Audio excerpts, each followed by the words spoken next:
plusieurs reprises à faire référence à ce passage de ma vie. J'ai été Premier ministre du Gabon pendant 4 ans, 4 ans et demi. Mais ce n'est pas du tout à ce titre-là que je suis ici pour vous. Je suis fier d'avoir été choisi parmi d'autres compatriotes à prendre part à la gestion de mon pays au sein du gouvernement de mon pays. Je considère cela comme un honneur. C'est en effet un honneur que d'être appelé à servir son pays au sein du gouvernement de son pays. Pendant cette période, nous avons entrepris beaucoup de choses. Certaines ont marché, et puis d'autres n'ont pas marché. Nous sommes ici réunis dans cette salle, peut-être une quarantaine de personnes. Chacun de nous, dans sa vie privée, dans sa vie personnelle, prend des initiatives, entreprend des choses. Certaines réussissent, et puis d'autres ne marchent pas. Eh bien, au gouvernement, c'est la même chose. Moi, j'affirme ici que le temps que j'ai passé au gouvernement, mais je ne vais pas parler de ça parce que ce n'est pas le lieu, ce n'est pas l'objet qui nous réunit ici. J'affirme qu'au gouvernement, j'ai fait des choses qui sont positives, que les Gabonais ont reconnues au niveau de l'ensemble du Gabon, au niveau de ceux de mon village, de mon canton, etc. Et puis oui, il y a d'autres choses que j'ai entreprises et que j'ai ratées, tout simplement. Je les ai ratées parce que peut-être que je me suis mal pris, peut-être que le moment n'était pas venu, peut-être que les conditions autour ne le permettaient pas, je ne sais rien. Mais oui, il y a des choses qui n'ont pas marché. Alors, je suis cet après-midi ici devant vous parce que depuis que j'ai quitté, comme on dit, les affaires, je n'ai pas tourné le dos au problème du Gabon. J'aurais pu le faire. J'aurais pu le faire, j'aurais pu rester tranquillement chez moi, à jouir de ma retraite, à m'occuper de ma famille, de mes enfants, de mes petits-enfants. J'aurais pu le faire. Je ne l'ai pas fait parce que j'ai estimé que le Gabon m'a beaucoup donné à moi. Le Gabon m'a beaucoup donné. Ce que je suis devenu, je le suis devenu grâce au Gabon. Donc je me suis dit, non, je ne peux pas tourner le dos à mon pays. Je vais essayer d'apporter ce que je peux. Et dans cet ordre d'idée, avec un certain nombre d'autres compatriotes, nous avons décidé de créer un parti politique qui s'appelle l'Union nationale, qui a été mentionné d'ailleurs, je crois, parmi les organismes partenaires de l'association des femmes commando, et j'en suis heureux. Ce parti politique se situe aujourd'hui dans l'opposition gabonaise. Je suis membre fondateur de l'Union nationale. Je suis l'un des vice-présidents de l'Union nationale. C'est dans le cadre de ces activités que je suis venu à Paris pour une huitaine de jours, pour prendre divers contacts dans lesquels je place notre rencontre de cet après-midi. Donc, Madame la Présidente, je reçois avec plaisir votre invitation, mais malheureusement, je serai déjà retourné au Gabon, mais je suis sûr que nous aurons l'occasion de nous revoir et d'échanger. Je voudrais revenir maintenant au sujet de cette conférence, démocratie et bonne gouvernance en Afrique. Il y a beaucoup de choses à dire là-dessus. C'est une tâche infinie. Nous nous en occupons aujourd'hui, mais je suis persuadé que dans 20 ans, les hommes et les femmes qui vivront au Gabon auront encore à s'occuper de démocratie et de bonne gouvernance. Nous avons commencé. Nous avons commencé. Je dis nous les Gabonais, nous avons commencé avec le retour du multipartisme au Gabon, après la conférence nationale de 1990, nous avons commencé. Et comme toute chose, nous tâtonnons, nous apprenons, comme un enfant qui essaye de marcher. Il se lève, il fait 3 pas, et puis il retombe, il se relève, il fait 3 pas, il retombe. La démocratie n'est pas quelque chose d'acquis. Vous le savez tous. Ce n'est pas quelque chose d'acquis. La démocratie est une conquête. La démocratie est un combat. Nous sommes ici en France, dans un pays qu'on peut considérer comme étant, oui, globalement un pays où la démocratie peut être considérée comme étant satisfaisante. Elle n'est pas parfaite, mais elle est satisfaisante. Elle est satisfaisante en ce sens que, dans l'ensemble, les lois sont respectées, et par les citoyens, mais aussi par les dirigeants. Et ceci se manifeste notamment par le fait que même si vous êtes dirigeant, même si vous êtes le premier citoyen du pays, si vous enfreignez la loi de manière flagrante, eh bien, vous pouvez être appelé à en rendre compte. C'est ça la marque de la démocratie. Dans nos pays, nous savons très bien, en tout cas au Gabon, nous savons très bien que ce n'est pas toujours le cas, n'est-ce pas? Le respect de la loi est exigé, est attendu des plus faibles. Les puissants, eux, considèrent plus ou moins que, bon, ils sont affranchis de cette obligation de respect de la loi. Nous avons donc des progrès à faire là-dessus. Nous avons le pluralisme. Je suis tenté de penser que ce pluralisme, tel qu'il se manifeste au Gabon, il est excessif. Il est excessif pourquoi? Nous avons un pays qui compte aujourd'hui, d'après le dernier recensement, 1 800 000 habitants. C'est peu de choses, 1 800 000 habitants. Bien. Dans ce pays, nous avons actuellement à peu près une soixantaine de partis politiques officiellement enregistrés. Des partis politiques qui, pour la plupart, représentent une région, une ethnie, des fois même une famille. Ça, c'est les maladies de l'enfance de la démocratie. On peut espérer, on doit faire en sorte que progressivement les choses se disciplinent.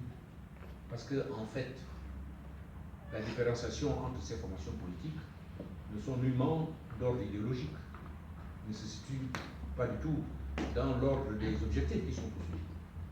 Mais je pense qu'elles se rattachent souvent, malheureusement, à des ambitions de personnes, de clans, de familles ou d'ethnies. Ces choses, je pense que petit à petit, elles vont se discipliner, rentrer dans l'ordre. Mais ça ne se fera pas tout seul. Il faut aider ce mouvement. Sinon, essayer de l'accélérer, sans brutaliser qui que ce soit, mais en obtenant l'adhésion des uns et des autres. Parce que la notion d'adhésion, c'est aussi une notion qui procède de la démocratie. L'adhésion, ça veut dire qu'on m'explique, on argumente, on me convainc, et j'adhère. Ça, c'est la démarche démocratique. La force, le martelage, ça relève de l'autocratie et de la dictature. Naturellement, ça ne rentre pas dans le cadre des objectifs poursuivis par les femmes commandantes. La bonne gouvernance, je prétends ici que lorsque j'étais aux affaires et les Gabonais dans l'ensemble l'ont reconnu, j'ai essayé de promouvoir dans mon pays la bonne gouvernance. Ne croyez pas que ce soit quelque chose de simple, parce que quand vous promouvez la bonne gouvernance, ça veut dire quoi? Ça veut dire que vous vous heurtez à des résistances en face. les gens pensent toujours qu'il suffit d'émettre une bonne idée, une idée juste, pour que tout le monde s'y rallie. Non, l'être humain n'est pas construit comme ça. L'être humain n'est pas construit comme ça. Vous émettez une idée juste, mais moi, quelque part, elle heurte mon petit intérêt personnel et je me mets en travers. L'être humain est comme ça. Donc il faut que patiemment, lorsque je suis démocrate, brutalement, si je suis autocrate, n'est-ce pas? Il faut en tout cas que patiemment, je vous fasse percevoir l'intérêt, la pertinence de mon idée pour nous tous. Et ce n'est que comme ça que les gens se rallient à cela. Donc, ça prend du temps. Ça prend du temps. Il faut donc une action permanente, constante. Et c'est ce que je dis à nos sœurs, les femmes commandos, les objectifs que vous poursuivez, soyez constantes, soyez déterminés, ne baissez jamais les bras, malgré les obstacles que vous allez rencontrer sur votre chemin. Et c'est la condition pour que le Gabon avance. Alors, vous me permettrez de faire allusion à un ou deux thèmes qui ont été évoqués par les interventions qui m'ont précédé. Celui de la femme gabonaise, son insertion dans la vie publique, sa participation à la vie publique. Personnellement, je n'ai aucun problème avec cela. Je suis convaincu, mais je n'ai aucun mérite à cela. J'allais dire que ça découle de mon éducation, de ma formation, de mon être. Non, je considère qu'une femme est aussi intelligente qu'un homme, elle a autant de capacités qu'un homme, qu'une femme peut occuper les mêmes fonctions qu'un homme. Moi, je n'ai pas de problème avec ça. Et je pense que beaucoup de responsables gabonais en sont arrivés à ce niveau d'acceptation des choses. Je voudrais rappeler que le président Léomba, ce n'est pas d'hier, le président Léomba, quand il était au pouvoir, il va en visite officielle en Israël. Et il découvre là-bas qu'il y a des femmes parachutistes. Il revient au Gabon et il demande que dans l'armée gabonaise, il y ait des femmes parachutistes. Eh oui. Donc, ça date du président Léomba. Il y a des femmes parachutistes. C'est dire que déjà, même du temps du président Léomba, oui, il voulait que les femmes gabonaises participent à la vie du pays, y compris à la vie des arts. Lorsque j'étais à la primature,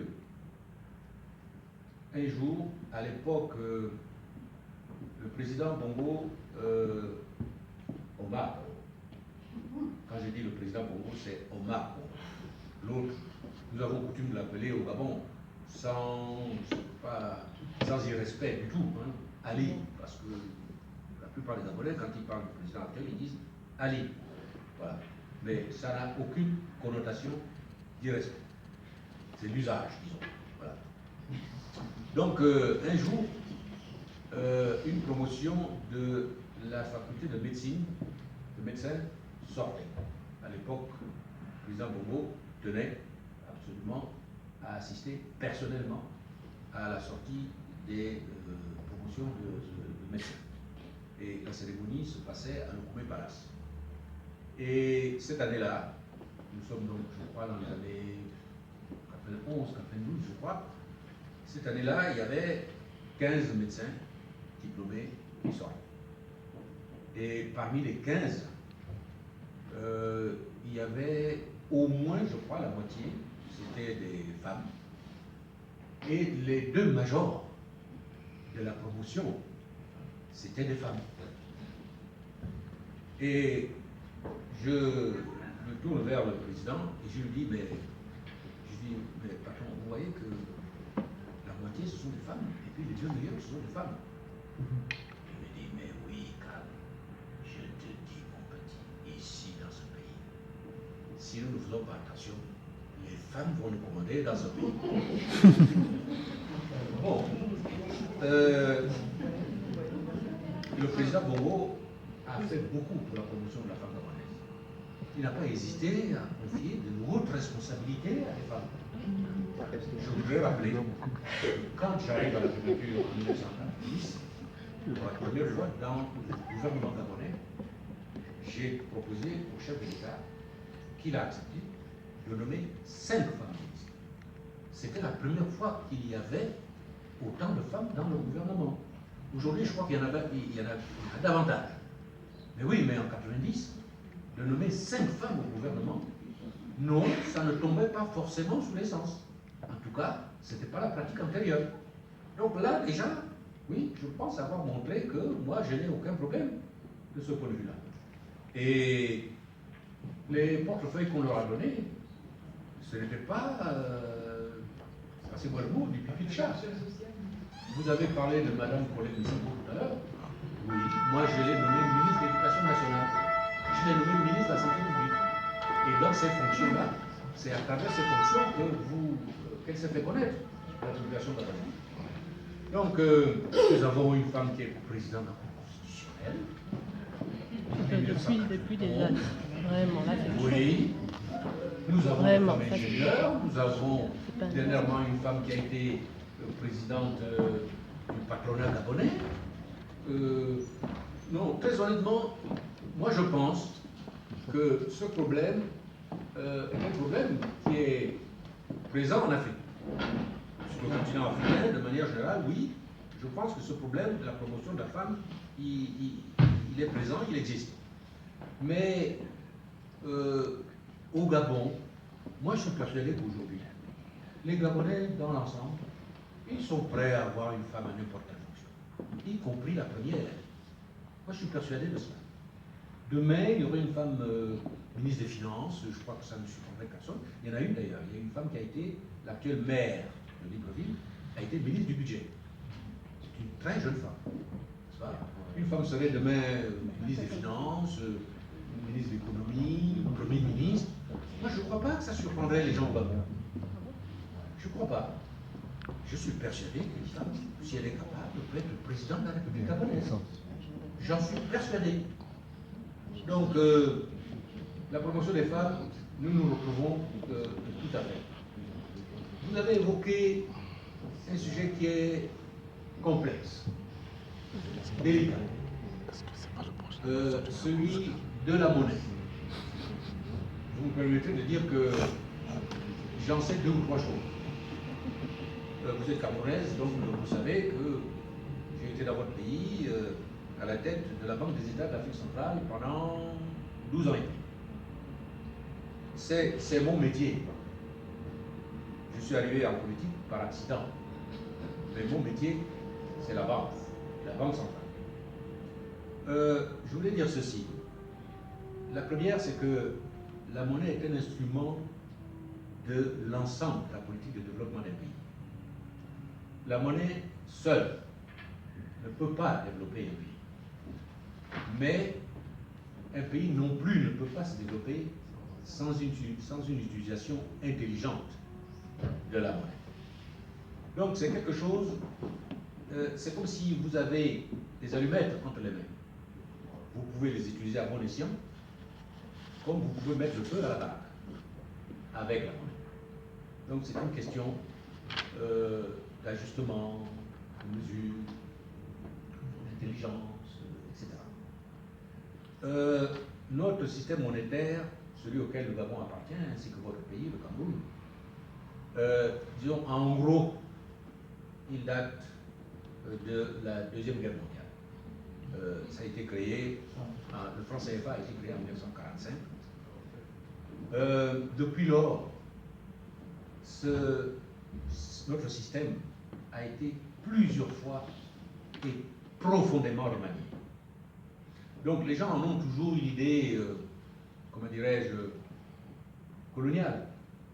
Les gens pensent que nos banques centrales, que notre monnaie est gérée par la France. Moi je peux vous dire, dans le conseil d'administration de la Banque des États de l'Afrique centrale. D'abord, les administrateurs français sont minoritaires. Il y en a 4 contre, je crois, 16 de l'autre côté africain. Et je peux vous dire que l'ambiance de ce conseil d'administration a changé depuis les années 72-73, depuis ce qu'on a appelé les accords de Brazzaville. Parce que les Français viennent, ils écoutent, ils regardent. Si les Africains sont décidés à prendre une décision, en admettant que les Français ne soient pas tout à fait favorables à cette décision, ils diront poliment, simplement, leur point de vue, n'est-ce pas? Mais ils laisseront les Africains décider. Ils laisseront les Africains décider. Donc, vraiment, moi je vous parle des choses que j'ai vécues, que j'ai pratiquées. Je ne vous parle pas de la théorie.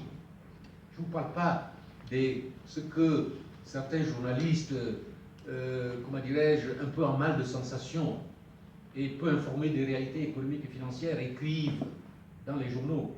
Ce que certains professeurs d'économie un peu excités écrivent dans les manuels. Tout ça, ça existe, je sais ça. Moi, je vous parle de ce que j'ai vécu. Je vais vous citer un exemple. Nous avons eu, dans les années 83, à négocier avec la Guinée équatoriale pour qu'elle entre dans la zone franc et qu'elle entre à la Banque centrale. J'étais gouverneur de la PEAC à l'époque, donc c'est moi qui ai mené les négociations techniques au nom de la Banque centrale avec les autorités équatoriennes et spécialement le ministre des Finances équatorien et le gouverneur de la Banque centrale de Guinée équatoriale de l'époque.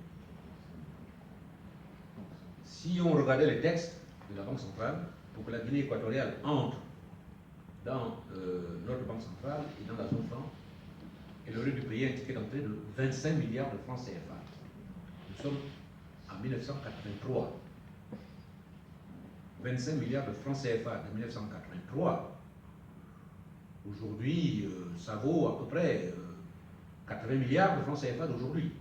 C'est-à-dire que c'est une somme colossale pour la Guinée équatoriale de l'époque. Ce n'est pas celle d'aujourd'hui. La Guinée équatoriale de 1983. C'était un pays qui, ils étaient moins que par terre. N'est-ce pas? Eh bien, un des chefs d'État de la zone a décidé de proposer aux autres chefs d'État africains de la zone que nous voulons que la Guinée équatoriale vienne avec nous. Donc, les calculs que le gouverneur de la banque a fait, il peut les emporter avec lui. Ça ne nous intéresse pas. Il a proposé aux autres chefs d'État, pas à la France. Je dis bien pas à la France. On n'a pas demandé à la France. Ce président a proposé aux autres présidents de ramener ce ticket d'entrée de 25 milliards à 5 milliards. Et ça a été fait. Au cours d'une réunion des chefs d'État, d'un sommet des chefs d'État qui s'est tenu à Bangui. Il n'y avait pas de représentant français. Donc, là-dessus, je voulais dire que nos pays sont dans ce système qui a des avantages, mais qui n'a pas que des avantages. Il y a des inconvénients, sans doute. Nous sommes dans ce pays, dans ce système, parce que nos pays l'ont voulu. Si demain, je voudrais vraiment que vous reteniez ça, si demain, nos pays décident d'en sortir, ils sont libres d'en sortir. Ils sont libres. Ne croyez pas que la France est là avec un bâton et dit à nos pays que tu vas rester là, hein, dans la zone franc, hein, si tu travailles. Non, non, ce n'est pas comme ça. Je suis navré de le dire. Évidemment, vous allez répondre que oui, bah, lui il parle comme ça parce que bien sûr il était dedans. Alors, bon. Mais je vous dis ce que moi j'ai vécu. C'est la réalité. Nous avons des pays qui sont des pays souverains. Nos pays sont des pays souverains. Ils ont estimé souverainement que pour le moment, ils acceptent, ils entrent dans cette organisation monétaire. Mais moi, je suis persuadé, mais si demain, aussi souverainement, ils ont décidé d'y entrer, ils décident d'en sortir, ils en sortiront. La France n'a aucun moyen de nous attacher. Il y a des pays qui sont sortis. Madagascar est sorti de la zone franc. La Mauritanie est sortie de la zone franc. Est-ce qu'on vous a dit que le cas de Guinée, la Guinée est un peu différent. La France continue à avoir des relations avec Madagascar. La France continue à avoir des relations avec la Mauritanie. Donc, oui, nous pouvons sortir. Nous ne sommes pas dedans enchaînés. Nous ne sommes pas dedans enchaînés. Alors, évidemment, vous avez dit, quand vous prenez vos francs CFA aujourd'hui, vous allez à Dakar, vous ne pouvez pas les changer à Dakar, vous arrivez ici, vous ne pouvez pas les changer ici. Mais lorsque vous avez des naira nigérianes dans la poche, et que vous sortez du Nigeria, et que vous allez à Londres, à Rome, à Paris ou à New York, vous les changez où? Vous les changez où, les naira? Nulle part. Nulle part. Voilà. Donc, c'est pas forcément... chacun choisit sa voie. Nous avons choisi cette voie. Moi, personnellement, je suis persuadé d'une chose. Notre lien avec monétaire, avec la France, un jour ou l'autre, il disparaîtra. Ce que je souhaite, c'est que lorsque nous aurons décidé de nous détacher de la France sur le plan monétaire, que nous restions, nous, groupés, nous, Africains, au sein de la PEAC, en Afrique centrale, groupés. Ça, c'est mon souhait. Et je suis sûr que surtout, il y a des jeunes ici, c'est eux qui auront à mettre ça en place et à décider de cela. Je ne sais pas dans combien de temps, 5 ans, 10 ans, 15 ans, 20 ans. Mais ça se fera, et je pense que ça, c'est la voie. Mesdames et messieurs, je m'excuse auprès de vous de m'être étendu sur des sujets qui sont peut-être un peu loin des préoccupations de l'association des femmes combattantes. Mais commando, c'est la bouche. Femmes commando. Je souhaite terminer en vous disant que les aspirations, les objectifs de l'Union nationale rencontrent tout à fait les objectifs et les préoccupations de votre association. Et je suis toujours heureux lorsque je rencontre des Gabonais qui se soucient de leur pays, qui se préoccupent de leur pays. Je pense que c'est dans cette attention commune au Gabon que nous nous retrouvons, et je souhaite que pour l'avenir proche, nous puissions également nous retrouver sur les combats que nous menons et que je souhaite pour vous, pour nous, pour le Gabon, fructueux.